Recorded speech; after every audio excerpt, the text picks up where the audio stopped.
ወደ ኦይሚያኮን የሚደረገው ጉዞ የሚጀምረው ከየኩቱስክ ከተማ ተነስተን ወደ ሰሜን ምስራቅ በመጓዝ ነው። መንገዱ ኮሊማ ሃይዌይ ይባላል። ነገር ግን ዓለም የማያውቀው የአጥንት መንገድ በሚባሉ አስፈሪ ስሙ ነው። መንገዱ 2000 ኪሎ ሜትር ርዝመት አለው ሲሆን በሶቪየት ህብረት ዘመን በእስረኞች የተገነባ ነው።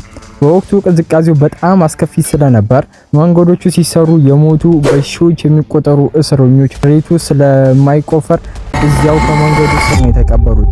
ስለዚህ ዛሬ የምንነዳባት አስፋልት በሰዎች አጥንት ላይ የተሰራ ነው። በዚህ መንገድ ላይ ስንጓዝ ለመቶ ሺዎች የሚቆጠሩ ኪሎ ሜትሮች ምንም አይነት የሰው መኖሪያ፣ ሱቅ ወይም የነዳጅ ማደያ አታዩም። መኪኖች ሲበላሽ ወይም ነዳጅ ሲያልቅብን እርዳታ ለማግኘት ቀናት ሊፈጅብን ይችላል። በኔጌቲቭ 50 ወይም ኔጌቲቭ 60 ዲግሪ ደግሞ ከ5 ደቂቃ በላይ መኪና ውስጥ ያለ ሙቀት መቆየት አትችልም። አሽከርካሪዎች በዚህ መንገድ ላይ ሲጓዙ ሁል ጊዜ በቡድን ነው። አንዱ ቢበላሽ ሌላው እንዲረዳው። ወይም ኦይሚያኮን መንደር ስትቃረብ መጀመሪያ የሚታይ ነገር ቢኖር በአየር ላይ የሚንሳፈፍ ጥቅጥቅ ያለ ነጭ ጭጋግ ነው። ይህ ጭጋግ ግን ተፈጥሯዊ ጉም አይደለም፣ የበረዶ ጭጋግ ይባላል። የሚፈጠረው ከቤቶች የሚወጣው እንፋሎት ከመኪና ጭስ ጋር ከሰዎች ትንፋሽ የሚወጣው እርጥበት በብርዱ ምክንያት አየር ላይ ታፍኖ ስለሚቀር ነው። ጭጋጉ በጣም ጥቅጥቅ ያለ ከመሆኑ የተነሳ ከፊት ያለው 5 ሜትር መንገድ ማየት ይከብዳል። ኦይሚያኮን ስትደርስ የቅዝቃዜው ዋልታ ፖል ኦፍ ኮልድ የሚል ትልቅ ሐውልት ያጋጥማል። እዚህ ቦታ ነው በ1933 ዓመተ ምህረት ኔጌቲቭ 71.2 ዲግሪ ሴንቲግሬድ የተመዘገበው። ይህ ቁጥር ለሰው ልጅ መኖሪያ አይታሰብም ቢሆን ነዋሪዎቹ ግን ይህን ሲኦል የመሰለ ቅዝቃዜ ቤታቸው አድርገውታል። እዚህ መንደር ውስጥ ህይወት የሚጀምረው ከጧቱ 4 ሰዓት አካባቢ ነው። ምክንያቱም ፀሐይ ቀድማ አትወጣም። መንደሩ ሙሉ በሙሉ በበረዶ ተራሮች የተከበበ ስለሆነ ቀዝቃዛ አየር በሸለቆ መንገድ ውስጥ ተኝቶ ይቀራል። ንፋስ እንኳን የለም። ንፋስ ቢኖር ኖሮ የሰው ልጅ ቆዳ በሰከንዶች ውስጥ ይረግፍ ነበር። የመንደሩ ነዋሪዎች ወደ ውጪ ሲወጡ የሚለብሱት ልብስ ብቻውን ከ10 ኪሎ በላይ ይመዝናል። ልክ እንደ ጠፈር ተመራማሪዎች ነው የሚቀላቀሉት። በአይኔ የምታየው ነገሮች ሁሉ በነጭ በረዶ ተሸፍኗል። ዛፎቹ በብርድ ምክንያት እንደ ድንጋይ እየጠነከሩ ናቸው። አንድን የዛፍ ቅርንጫፍ ብትመታ ልክ እንደ መስታወት ተሰባብሮ ይወድቃል። ይህ የኦይሚያኮን መጀመሪያ ነው። ገና ወደ ውስጥ ስንገባ የምናያቸው ነገሮች ግን አይምሮ የሚበክሉ ናቸው። ያው በኦይሚያኮን መኖር ማለት በፊዚክስ ህግጋት ጋር በየቀኑ መታገል ማለት ነው። በዚህ መንደር ውስጥ ቴክኖሎጂና ብረት የራሳቸው የሆነ የተለየ ባህሪ ያሳያሉ። አንድ መኪና በኦይሚያኮን መንገድ ላይ ሲንቀሳቀስ የምታዩት ተራ የትራንስፖርት ዘዴ ሳይሆን የቆመው ሞተር ዳግም ሳይነሳ እንደማይችል የሚታወቅ የህልውና ትግል ነው።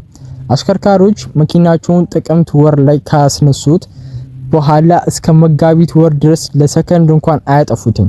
ሞተሩ ለ6 ወራት ያህልም ሳይቆም ረን ያደርጋል። ምክንያቱም መኪናው አንዴ ከጠፋ በሞተሩ ውስጥ ያለው ዘይት በደቂቃ ውስጥ እንደ ሬንጅ ይወፈርና እንደ ድንጋይ ይረጋል። ብረቱን በብርዱ ምክንያት ስለሚሸበሸብ ሞተሩ ዳግም ለማስነሳት መሞከር የብረት ክፍሎች እንዲሰባበሩ ያደርጋል። መኪናውን ለማስነሳት ብቸኛው መንገድ ከስሩ ትልቅ እሳት አንድዶ ለሰዓታት ብረቱን ማሟሟት ብቻ ነው። ይህ ከፍተኛ የእሳት አደጋ ስጋት አለው። የመኪኖቹ ጎማ ሌላው ትልቅ ፈተና ናቸው። ተራ የላስቲክ ጎማዎች በኔጌቲቭ 50 ዲግሪ እንደ መስታወት ጠንካራ ይሆናሉ። መኪናው ለጥቂት ሰዓታት ቆሞ ከቆየ ጎማዎቹ መሬት ላይ በነበሩት ቅርጽ ይረጋሉ። መኪኖቹ ጉዞ ሲጀምሩ ጎማው ክብ መሆናቸው አቁሞ ካሬ እስኪመስሉ መኪናው ልክ እንደ እየተንገጫገጨ ነው የሚሄደው። ጎማዎች ማሙቁ ድረስ አሽከርካሪው በከፍተኛ ጥንቃቄ መንዳት አለበት። ካልሆነ ግን ጎማው በብርድ ተመቶ ሊሰነጠቅ ይችላል። በተጨማሪም የነዳጅ ማደያ እዚህ መንደር ውስጥ እጅግ ወሳኝ ሚና አላቸው። ነዳጁ በቧንቧ ውስጥ እንዳይቀዘቅዝ ልዩ ኬሚካሎች ይጨምሩበታል። አሽከርካሪዎች ነዳጅ ሲቀዱ ሞተሩን አያጠፉም። አንዱ እጁን በሞቀው ጓንት ውስጥ አድርጎ ነዳጅ ሲቀዳ፣ ሌላኛው ደግሞ በመኪና ውስጥ ሆኖ የሙቀት መጠኑን ይቆጣጠራል። ከመኪና ውጭ ያለው የብረት ነገር ሁሉ አንደኛ ነው። ለምሳሌ የብር እጀታዎች በባዶ እጅ አይነኩም። በባዶ እጅ ብረቱን ብትነካው በቆዳ ላይ ያለው እርጥበት በሰከንድ ውስጥ ከብረት ጋር ዌልዲንግ የተባለ ይጣበቃል። እጅን ለመንቀል ብትሞክር ቆዳ ተልጦ ብረቱ ላይ ይቀራል። ለዚህ ነው በኦያሜኮን የበር እጀቶች በሙሉ በወፍራም ጨርቅ ወይም በቆዳ የሚጠቀለሉት። ሌላው የኤሌክትሮኒክስ እቃዎች ቢሆኑም ከዚህ ስቃይ አያመልጡም። ካሜራ ይዘህ ቪዲዮ ለመቅረጽ ስትወጣ ሌንሱ ወዲያውኑ በበረዶ ጭጋግ ይሸፈናል። የካሜራው ስክሪን ፈሳሽ ክሪስታል ስለሆነ ቅዝቃዜው ሲመታው ምስሉ ይፈዛል ወይም ሙሉ በሙሉ ይጠፋል። ፕሮፌሽናል ቭሎገሮች ካሜራቸው የሚጠቀሙበት በልዩ ሄት ፓክ ተጠቅልሎ ነው። ባትሪዎች ደግሞ የዚህ አካባቢ ትልቁ ጠላት ናቸው። የሆነ ሀገር ላይ ለቀናት የሚቆይ ባትሪ በኦያሜኮን ውስጥ በ5 ደቂቃ ውስጥ 0% ያሳያል። ስለዚህ ቪዲዮ ለመቅረጽ ቢያንስ 5 ተለዋዋጭ ባትሪዎች በሰውነት ሙቀት በብብት ወይም በውስጥ ኪስ ውስጥ መያዝ ግዴታ ነው። በመንደር ውስጥ ያሉ የኤሌክትሪክ ሽቦዎች ሳይቀሩ በበረዶ ክብደት ምክንያት ወደ መሬት ይጎነብሳሉ። ሽቦዎቹ በብርድ ስለሚጠነክሩ ንፋስ ሲመታቸው እንደ ብርጭቆ የመሰበር እድል አላቸው። የኤሌክትሪክ ሰራተኞች በዚህ ቅዝቃዜ ውስጥ ሽቦ ለመጠገን ሲወጡ የሚከፍሉት መስዋዕትነት የሚገርም ነው። በእጃቸው ላይ 3 ድርብርብ ጓንት አድርገው ጥቃቅን ሽቦዎች ለመያዝ ይታገላሉ። ይህ ሁሉ ጥንቃቄ ተደርጎም ቢሆን ቴክኖሎጂው አንዳንድ ጊዜ ይሸነፋል። በኦያሜኮን የብረት የፕላስቲክ ህይወት ልክ እንደ ሰው ልጅ ጽናት ሁሉ በየቀኑ ይፈተናል። በዚህ ክፍል ውስጥ የምናየው የቴክኖሎጂ ውድቀት ለሰው ልጅ ህልውና ምን ያህል አስቸጋሪ እንደሆነ ትልቅ ማሳያ ነው። ሌላው በኦያሜኮን ምግብ መመገብ ማለት ሆድን መሙላት ብቻ ሳይሆን ለሰውነት የሚሆን ነዳጅ እንደ መጨመር ነው። እዚህ አካባቢ የእርሻ መሬት ማሰብ የማይቻል ነው። ምክንያቱም አፈሩ ለዘመናት በበረዶ ስለጠነከረ ምንም አይነት አትክልት ወይም ፍሬ ሊያበቅል አይችልም። ስለዚህ የነዋሪዎቹ ህይወት ሙሉ በሙሉ የተመሰረተው በእንስሳት ተዋጽኦና በወንዝ አሳዎች ላይ ነው እና በመንደሩ መሃል የሚገኘው ክፍት የአሳ ገበያ በዓለም ላይ ካሉ ገበያዎች ሁሉ ለየት ያለ ነው። እዚህ ሱቅ ውስጥ ሆነም አንድ ፍሪጅም አታገኝም።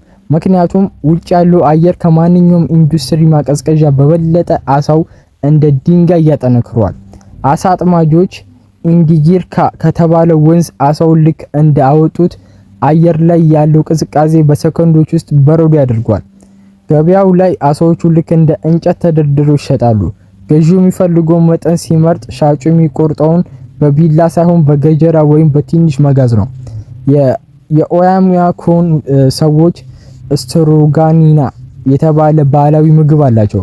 ይህ ምግብ የሚዘጋጀው ሙሉ በሙሉ በበረዶ የሆነን ጥሬ አሳ በቀጭኑ በመተርተር ነው።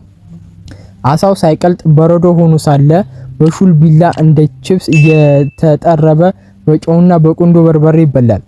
አሳው በአፍ ውስጥ ሲቀልጥ የሚሰጠው የኃይል መጠን ብርዱን ለመቋቋም ይረዳል። በተጨማሪም የፈረስ ስጋ ሌላ ዋነኛ ምግባቸው ነው። የያኩት ፈረሶች ልክ የሆነ ስብ ክምችት ስላላቸው ስጋቸው መመገብ ለሰውነት ከፍተኛ ሙቀት ይሰጣል። አትክልትና ፍራፍሬ ማግኘት በጣም ውድና ብርቅ ነው።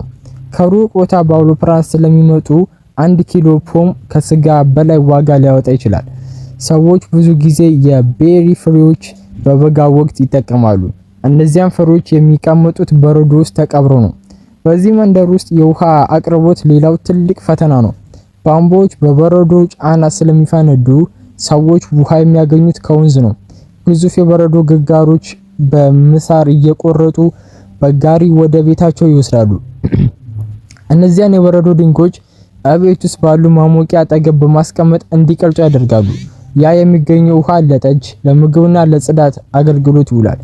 የሚገርመው ነገር ወተት የሚሸጠው በሊትር ሳይሆን በክብ ብሎክ ተጠቅጥቆ ነው።